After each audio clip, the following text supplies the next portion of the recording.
Assalamualaikum warahmatullahi wabarakatuh. Selamat kembali ke online kelas bersama dengan Cikgu Zul. Lagi kita belajar lagi another topik, satu lagi topik yang berkaitan dengan haiwan dan ada kaitannya dengan kita sebagai manusia, iaitu rantai makanan. Baik, sebelum itu cikgu juga ingin mengucapkan terima kasih kepada murid-murid sekolah SK Agama dan kepada murid-murid daripada semua yang menonton cikgu di saluran channel cikgu lah, yang menonton rakaman ini. Terima kasih kerana mengikuti pelajaran dengan cikgu. Cikgu harap apa yang cikgu ajar di dalam kelas sebegini boleh memberi manfaat dan sekurang-kurangnya dapat membantu kita mengisi pembelajaran sekarang musim PDPR ini dengan sesuatu yang bermanfaat dan tentu sekali membantu anda dalam pelajaran. InsyaAllah. Cikgu juga ingin mengambil kesempatan untuk mengucapkan ribuan terima kasih kepada kepada ibu bapa anda, kepada penjaga anda yang membantu anda untuk mengikuti pelajaran di kelas cikgu. InsyaAllah cikgu harap semuanya mendapat balasan yang baik-baik. So sekarang kita nak belajar tentang rantai makanan. Apa itu rantai makanan? Rantai makanan, okey, baik. Bila kita bercakap tentang rantai makanan, kita akan kaitkan dengan tabiat makanan haiwan, tabiat pemakanan haiwan. Ada 3. Kalau kamu masih ingat, kalau dia haiwan itu makan haiwan sahaja, apa kita panggil dia? Carnivore. Kalau dia makan tumbuhan sahaja, kita panggil dia sebagai herbivore.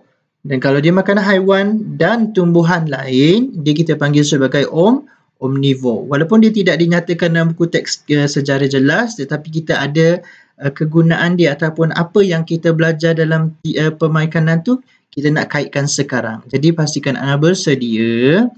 Okey. So dia kata, hidupan dalam satu habitat sebenarnya saling bergantung untuk mendapatkan sumber makanan. Ada makanan yang berpunca ataupun sumber dia adalah tumbuhan dan ada makanan yang sumber dia adalah haiwan yang lain. Kenal pasti haiwan dalam situasi di bawah dan nyatakan makanannya. Baik, okay, cikgu nak mengecilkan sedikit dia punya paparan supaya kita boleh nampak at least hampir keseluruhan lah. Ada helang, dari atas ni ada burung, ada tupai, ada ular, ada monyet, ada bangau, ada memerang, ada ketam dan ikan serta sedapnya udang galah. Dekat mana situasi ini berlaku? Dekat gambar yang dilukis ni, apa habitatnya? Ini boleh dikatakan sebagai hutan bakau ataupun hutan paya bakau. Kita nampak daripada jenis tumbuhannya, dia akar yang besar-besar ni, ada ciri yang khas oleh tumbuhan ni. Okey, so dia kata berdasarkan situasi di paya bakau, apakah makanan bagi setiap haiwan yang dikenal pasti? Okey, cikgu nak besarkan semula. Baik. Apa dia kata? Okey, tupai. Saya perhatikan ada tupai. Dia kata tupai memakan buah. Okey, contoh yang pertama. Jadi sumber makanan tupai ialah buah. Buah dimakan tupai. Sementara itu, memerang memakan ikan. Jadi kita kata ikan dimakan memerang. Okey, yang seterusnya, apa pula makanan haiwan-haiwan yang lain seperti ketam, monyet, ular dan burung? Dia kata ketam memakan haiwan-haiwan kecil. Jadi haiwan-haiwan kecil dimakan oleh ketam. Okey, seterusnya, bagaimana pula burung dengan monyet? Burung dan monyet memakan buah-buahan. Jadi buah-buahan dimakan oleh burung dan monyet. Jadi macam mana pula ular? Ular yang makan banyak jenis iaitu monyet, burung dan tupai. Wah, nampaknya setiap haiwan ini sebenarnya saling bergantung kepada haiwan yang lain. Rupa-rupanya mereka ni menjadikan haiwan yang lain sebagai sumber makanan, menjadikan hidupan lain sebagai sumber makanan. Dapatlah disimpulkan bahawa sifat saling bergantung antara haiwan ini membentuk satu hubungan. Rupanya mereka ni ada satu hubungan antara satu sama lain. Ia adalah seperti rantai. Betul tidak? Okey. Jadi ia dinamakan sebagai rantai makanan. Rantai makanan ialah hubungan makanan antara hidupan. Singkat je, simple saja maksud dia. Simple saja nak dihafal dia, betul? Cikgu harap ini boleh dihafal oleh murid-murid semua, walaupun dia nampak macam rumit, perkara yang baru, tetapi sebenarnya dia adalah simple sahaja. Okey. So kita pun turun lagi bagaimana kita nak mengaitkan haiwan-haiwan tersebut. Okey, dia kata oleh itu berdasarkan semua hidupan yang kita kenal pasti tadi, kita dapat menyatakan bahawa buah-buahan dimakan oleh tupai. Tupai dimakan oleh ular. Ular dimakan oleh helang. Kita cuma gantikan dimakan oleh ini dengan satu simbol, iaitu anak panah. Bermaksud dimakan oleh. Anak panah ini bermaksud dimakan oleh. Buah-buahan dimakan oleh tupai, dimakan oleh ular, dimakan oleh helang. Dan kita ringkaskan dia menjadi, kita tulis dia, kita tak payah lukis dia. Kalau ada soalan ke minta pun kita tak payah lukis dia. Ingat tu baik-baik. Kita cuma perlu tuliskan dia dengan simbol yang betul. Jadi, buah-buahan dimakan tupai, dimakan oleh ular, dimakan oleh helang. Okey. Dan ingat, arah anak panah juga mesti tepat. Arah anak panah ini menuju kepada haiwan yang makan. Jangan terbalik. Kalau kita terbalik, okey, cuba kita anggap dia. Kita buat dia buah-buahan, lepas tu terbalik dekat sini. Tupai duduk dekat depan ni. Jadi, ia akan membawa maksud yang salah. Maksudnya, tupai yang dimakan buah-buahan. Sama juga ular. Ular dimakan tupai. Tak betul lah kan? Jadi, sepatutnya tupai dimakan oleh ular. Cikgu harap ni penerangan ringkas tentang rantai makanan ni kamu boleh faham. Okey, so hubungan makanan di atas adalah satu contoh saja. Kita boleh bina lebih daripada satu rantai makanan apabila kita meneliti haiwan-haiwan ataupun hidupan yang terdapat di dalam satu habitat itu. Okey, seterusnya, mari kita kenal pasti pula ada pengeluar dan pengguna. Siapa pengeluar dan siapa pengguna? Baik, masihkah kamu ingat tentang proses fotosintesis? Apa itu fotosintesis? Fotosintesis ialah proses tumbuh-tumbuhan menghasilkan makanan sendiri dengan menggunakan cahaya matahari. Oh, rupa-rupanya siapa yang boleh buat ni? Tumbuhan-tumbuhan sahaja. Tumbuh-tumbuhan sahaja yang boleh melakukan fotosintesis. Haiwan tidak boleh menghasilkan makanan sendiri. Manusia pun tidak boleh menghasilkan makanan sendiri. Jadi, dia dikira sebagai pengeluar sebab dia boleh menghasilkan makanan sendiri. Jadi kita ni manusia ni kita panggil apa? Haiwan-haiwan yang makan tadi kita panggil apa? Ia dipanggil sebagai pengeluar. Pengguna. Pengeluar. Kita haiwan dan manusia kita dipanggil sebagai pengguna. Jadi kata bolehkah hidupan lain menjadi pengeluar? Tidak boleh. Tidak boleh. Sebab apa? Kita tidak mempunyai cara untuk menghasilkan makanan sendiri. Dan cikgu nak tulis dekat sini. Okay.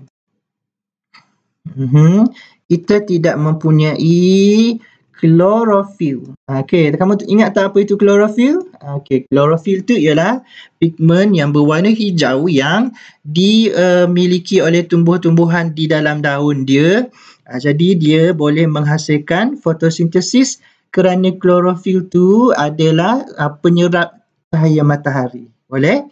Jadi ini hanya dimiliki oleh tumbuhan. Tumbuh-tumbuhan mendapat tenaga daripada cahaya matahari. Seterusnya cahaya matahari menjadi sumber tenaga kepada tumbuh-tumbuhan untuk menjalankan proses fotosintesis.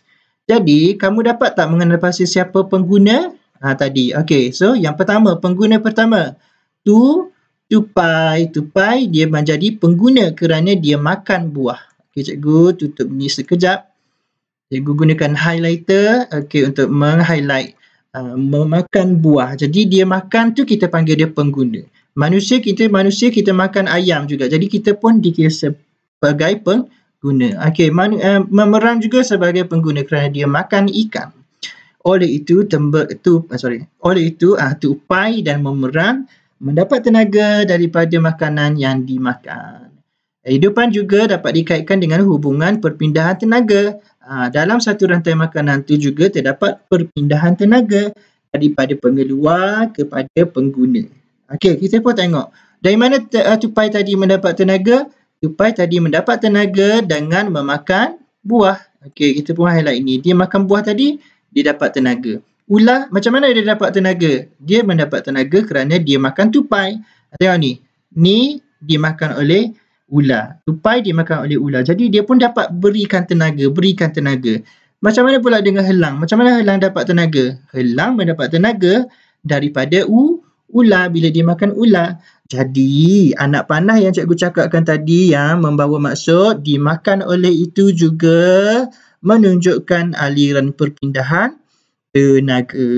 Okey? Senang saja. So kita tengok dekat sini lagi. Hubungan makanan dengan proses fotosintesis. Hubungan dalam rantai makanan juga menyebabkan perpindahan tenaga macam kita bincangkan tadi. Jadi dia pun tunjukkan satu kebun sayur. Okay, kita tengok dekat sini ada sawi, ada kobis dan ada terung, ada tomato dekat belakang kambing ni dan berbagai-bagai lagi kat belakang ni kan. Okey, berdasarkan pengguna dan pengeluar yang dikenal pasti, kenal pasti pembinaan tenaga seperti tak nak dulu sekejap. Siapa pengguna? Okey, siapa pengeluar dalam gambar ini? Senang je. Pengeluar mesti tumbuhan. Sebab apa? Sebab tumbuhan sahaja yang boleh menjadi menghasilkan makanan sendiri. Ingat tu baik-baik. Hanya tumbuhan yang boleh menjadi pengeluar. Jadi yang lain-lain tu yang tukar makan tu kita panggil sebagai pengguna. Siapa pengeluar di dalam gambar ini? Ni kobis, sawi, terung, tomato dan daun. Dia beluncas ni dia makan daun kan? Okey. Jadi kita kumpulkan dia, kita buat satu nama umum untuk semua tumbuh-tumbuhan ini sebab dia berada di kebun sayur. Kita rumuskan dia sebagai sayur. Sayur menjadi pengeluar. Rantai makanan pertama, rantai makanan kedua, ketiga dan keempat, yang kelima. Jadi dalam kebun sayur ini dia berjaya menemui 5 rantai makanan. Bermula dengan sayur. Jadi sayur dimakan oleh itik, dimakan oleh ular. Kedua, sayur pun sama juga, dimakan kambing, dimakan ular. Yang ketiga, sayur dimakan oleh ayam, dimakan oleh ular. Yang keempat, sayur dimakan sayur dimakan beluncas, dimakan itik, dimakan oleh ular. Dan yang terakhir, sayur dimakan oleh beluncas, dimakan oleh ayam dan dimakan oleh pengguna terakhir. Siapa? Ular. Okey, so daripada 5 ini, kita pun dapat tengok bahawa semuanya bermula dengan matahari sebab semuanya menyerap cahaya matahari. Tenaga cahaya dan tenaga haba digunakan oleh tumbuhan untuk menghasilkan makanan. Kemudian, contohnya tumbuhan tu ialah padi. Jadi padi ataupun tumbuhan mendapat cahaya untuk menjalankan proses fotosintesis. Kita terpaksa pergi ke muka surat seterusnya sebab dia adalah muka surat yang bersambung. Itik dan ayam pula adalah pengguna yang memakan padi tadi. Jadi dia mendapat tenaga daripada padi. Sorry, saya guna back. Guna ambil ni. Mendapat tenaga daripada padi. Bagaimana pula dengan ular? Ular pula pengguna dan dia mendapat tenaga daripada itik dan ayam. Begitu juga dengan helang. Helang mendapat tenaga apabila ia memakan pengguna terakhir memakan ular. Dan pada masa yang sama, helang juga memakan itik dan ayam. Dia kata, apakah maksud ekosistem? Ekosistem ni diperkenalkan kepada kita.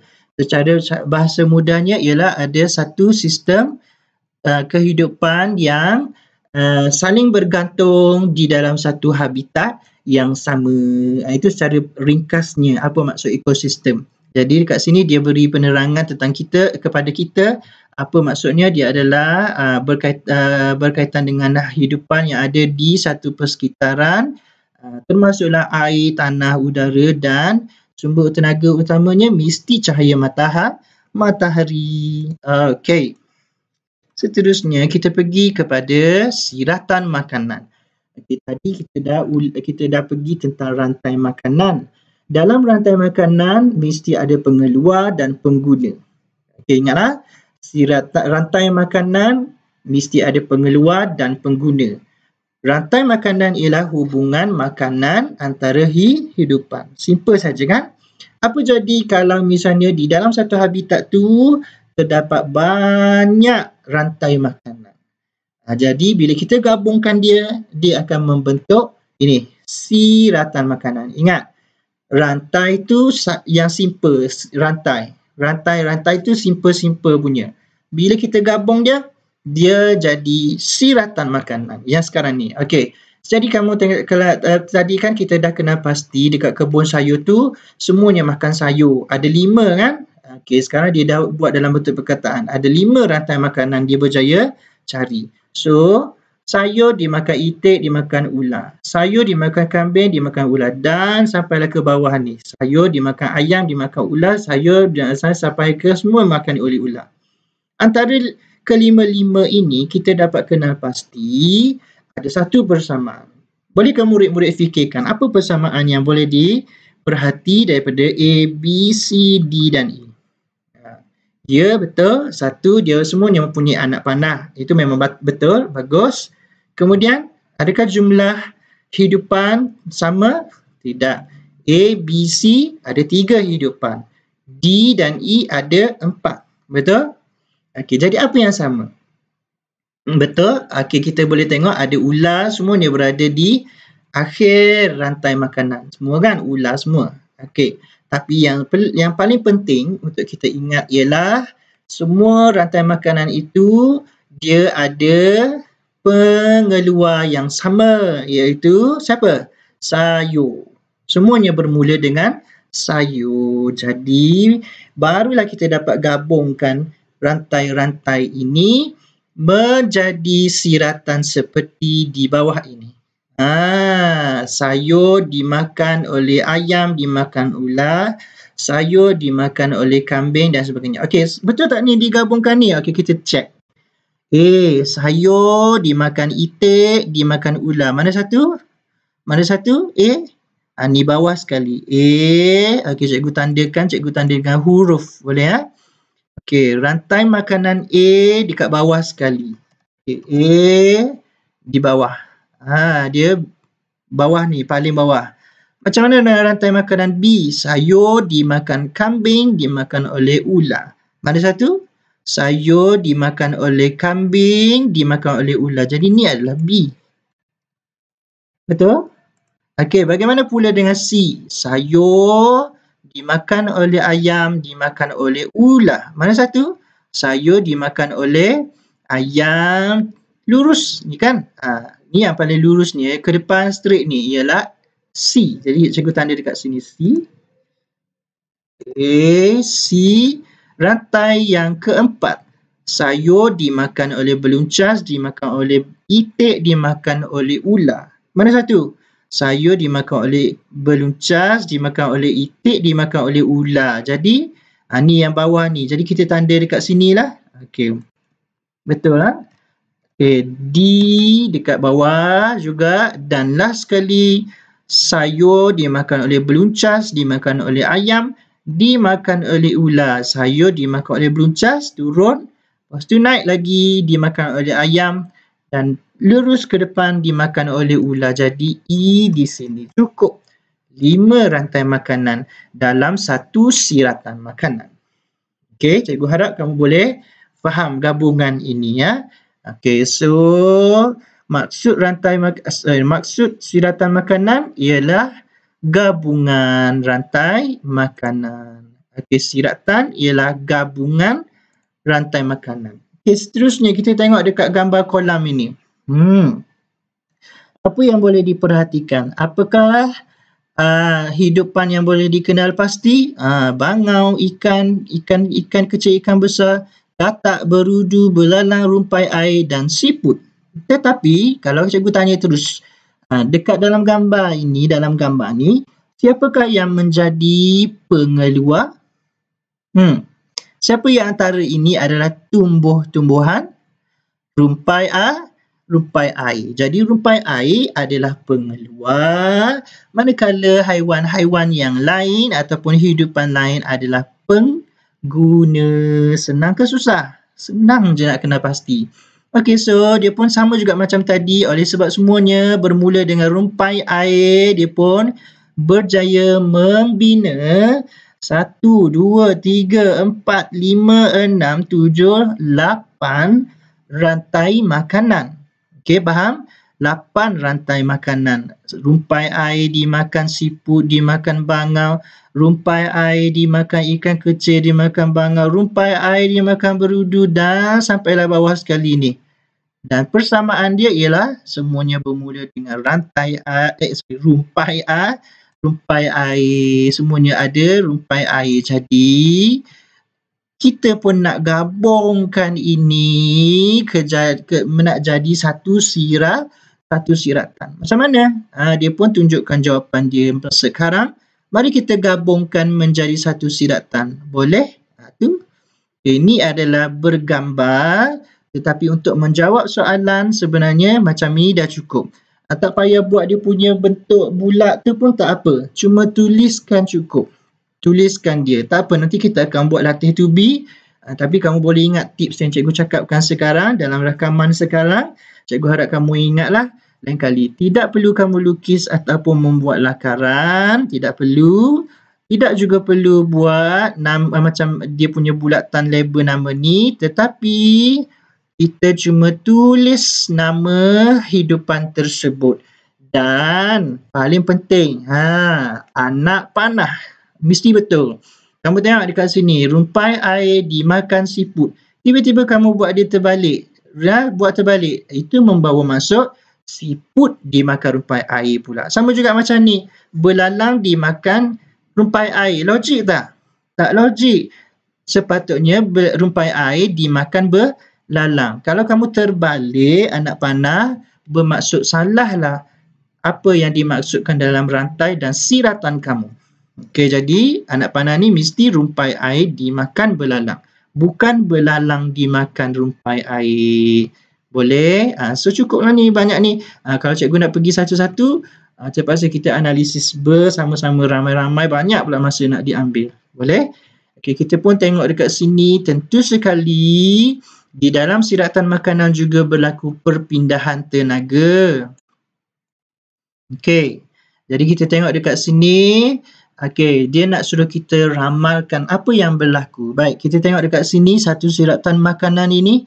Rumpai air dimakan belalang, dimakan bangau. Rumpai air dimakan oleh berudu, dimakan oleh bangau. Rumpai air dimakan oleh ikan, dimakan oleh bangau. Dia kata, apa ni? Nama dia Melia kan nama dia. Okey, Melia cakap, apakah yang akan berlaku jika semua ikan mati diracun? Kalau ikan yang mati diracun. Okey. Bangau. Apa yang berlaku kepada bangau? Bangau akan mati. Itu jawapan murid yang paling favourite. Betul tidak? Mesti jawab mati. Baik. Saya nak nasihatkan kepada murid-murid saya hari ini yang menonton cikgu punya rakaman ni dan mengikuti kelas-kelas cikgu seterusnya. Ingat baik-baik. Apabila jawapan untuk ramalan sebegini, tolong ingat jawapannya tidaklah semestinya mati. Seboleh-bolehnya kamu elakkanlah jawapan untuk mati tu sebab dia tidak tepat. Okey. Sekarang cikgu nak beritahu kamu tips. Apabila kamu menjawab soalan-soalan sebegini, kamu gunakan pola. Pola sama ada bertambah, berkurang dan boleh kamu juga nyatakan tiada perubahan kalau jawab soalan yang begini. Ingat, bertambah ke, berkurang ke atau tiada perubahan. Kamu elakkanlah daripada jawab mati. Okey, kecuali memang betul-betul mati. Tapi kalau soalan-soalan sains biasanya kita kurang gemar melihat jawapan mati daripada murid. Ingat tu baik-baik. Okey, sekarang ni ikan bila dia mati kena racun, okey, bangau bertambah ke berkurang? Berkurang kerana dia kekurangan sumber makanan. Betul? Jadi ikan mati kena racun, bangau berkurang. Okey. Bagaimana pula dengan berudu? Adakah dia akan bertambah atau berkurang? Sekarang ikan yang mati. Jika ikan mati, berudu tiada perubahan. Belalang bertambah ke berkurang? Pun tiada perubahan. Itu sebabnya cikgu nak kamu elakkan jawapan mati tadi. Sebab apa? Kita tengok betul-betul anak panah ini. Anak panah ini menunjukkan bahawa berudu hanya dimakan oleh bangau. Dan berudu juga hanya makan rumpai air. Belalang pun sama. Rumpai air dimakan belalang dan belalang dimakan oleh bangau. Jadi, kalau kamu tengok dekat sini, yang kurang sumber makanan ialah bangau. Betul? Tetapi adakah berudu dan belalang akan kekurangan sumber makanan? Mereka tidak ada perubahan. Mereka tetap mendapat makanan daripada rumpai air. Boleh? Dalam situasi yang diberikan. Okey, kalau kita fikirkan secara logik, memang berudu merupakan makanan kepada ikan. Belalang pun ada yang menjadi sumber makanan kepada ikan. Betul? Tetapi dalam situasi yang ditunjuk dalam buku teks ini, kita kena tengok anak panah yang diberikan. Tiada anak panah menunjukkan bahawa belalang dimakan oleh ikan. Berudu tidak dimakan oleh ikan dalam situasi ini. Boleh? Jadi, ini memberitahu kepada kita bahawa kalau ikan tu berkurang, berudu dengan belalang tiada perubahan. Yang ada perubahan, bangau akan berkurang. Okey, senang je kan?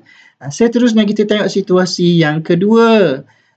Sayur dimakan ayam, dimakan ular. Sayur dimakan oleh kambing, dimakan oleh ular. Sayur dimakan oleh itik, dimakan oleh ular. Sayur dimakan oleh belalang, dimakan ayam, dimakan ular. Sama juga kali kedua sayur, dimakan belalang, dimakan itik, dimakan oleh ular.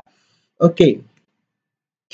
Dia kata, ramalkan kesan ke atas hidupan lain jika semua sayur di kebun itu musnah akibat banjir. Ini kebun sayur kan? Apa yang akan berlaku jika semua sayur musnah akibat banjir? Okey, ayam bertambah ke berkurang? Berkurang kerana sayur berkurang. Kambing bertambah ke berkurang? Juga berkurang kerana sayur berkurang. Itik bertambah ke berkurang? Pun berkurang. Belalang pun berkurang. Tetapi ular, macam mana? Adakah ular akan berkurang? Kalau ikut daripada perkaitan asalnya, ular tiada perubahan kerana ular tidak makan sayur. Tapi kamu cakap secara logiknya, kalau secara logiknya, ayam kan bila ayam mati, ular nak makan apa? Kalau itik mati, ular nak makan apa? Kambing mati, ular nak makan apa? Jadi, itu kita jawab berdasarkan situasi yang diberi di mana ular dan sayur tidak ada perkaitan. Faham? Cikgu harap kamu jelas. Jadi, sayur bila dia berkurang, ayam berkurang, kambing berkurang, belalang berkurang, itik berkurang, tetapi ular tidak ada perubahan. Itu cara dia. Boleh? Okey, seterusnya kita tengok kepada kesan perubahan populasi. Apakah maksud populasi? Populasi secara bahasa mudah kita cakap dia adalah jumlah. Jadi kalau cikgu cakap populasi manusia, jumlah manusia. Populasi murid SK Agama. Jadi populasi murid di SK Agama 600. Jumlah murid adalah 600. Boleh kan? Dari dalam satu habitat, perpindahan tenaga berlaku secara berterusan. Kamu kena ingat, selagi ada makanan, selagi ada hidupan, perpindahan tenaga sentiasa berlaku. Jadi kalau ada perubahan, maka ia akan mengganggu ekosistem. Ingat ekosistem tadi? Sistem hidupan saling bergantung kepada satu sama lain.